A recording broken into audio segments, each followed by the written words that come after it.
सोलापूर मनपाकडून 2014 साली अशोक लेलँड कंपनीच्या 100 बसेस खरेदी करण्यात आल्या होत्या।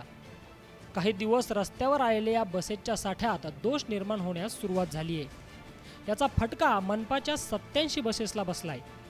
दरम्यान एका चालू बसने पेट घेतल्याची घटना समोर आली आहे। या गंभीर प्रकारावर मनपाकडून अशोक लेलँड विरोधात फौजदारी दाखल करायला हवी होती, अशी मागणी माजी परिवहन सभापती आनंद मुस्तार यांनी केली आहे।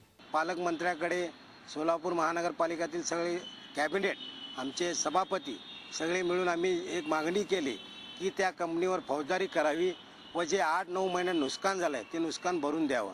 सोलापूर महानगरपालिकेने ॲक्च्युली त्यावेळेस जर हे वेळोवेळी जर ते कारवाई केली असती तर ही परिस्थिती आमच्यावर आली नसती। कोट्यवधी रुपये खर्च करून सोलापूर महापालिकेने JNUच्या योजनेतून बसेस खरेदी केल्या, मात्र 8 महिने चालून या सर्व बसेस धूळखात पडून आहेत।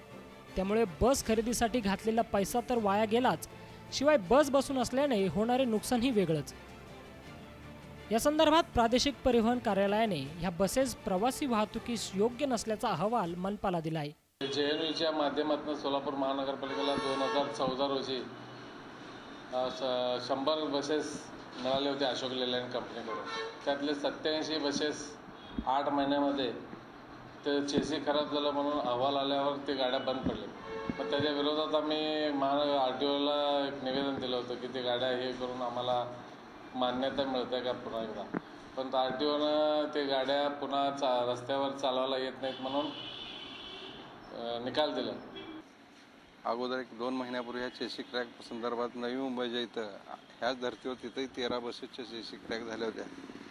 तर तिथं जाऊन माहिती घेतली की त्यांनी काय म्हणले की आम्ही कंपनीशी भांडत नाही बसलो, तर ज्या योजनेतून आम्हाला बस मिळाल्या, जवाहर नेहरू योजना, त्यातून ज्या बस मिळाल्या त्या संस्थेशीच आम्ही बैठक लावली व केंद्रात काँग्रेसचं सरकार होतं, तर तिथल्या संबंधित खात्याच्या मंत्र्याला घेऊन आम्ही तिथं बैठक लावली आणि आमच्या नवीन बस आम्ही चेसी बदलून परत आणल्या।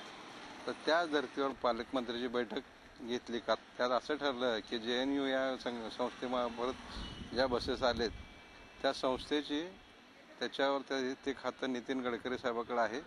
त्या नितीन गडकरी साहेबांच्या समोर आणि त्या संस्थेच्या समोर आम्ही सगळं शिष्टमंडळ जाऊन हे बैठक लावणार आहोत। दरम्यान अशोक लेलँड आणि सोलापूर मनपा यांच्यातील निकृष्ट दर्जाच्या बसेस खरेदी प्रकरणाचा चेंडू आता राज्याच्या परिवहन मंत्र्यांच्या कोर्टात टोलावला गेला असून यात कुठली व कोणावर कारवाई परिवहन खाते करणार याकडे सर्वांचंच लक्ष लागून राहिलंय। गणेश बिराजदार, SBN महाराष्ट्र, सोलापूर।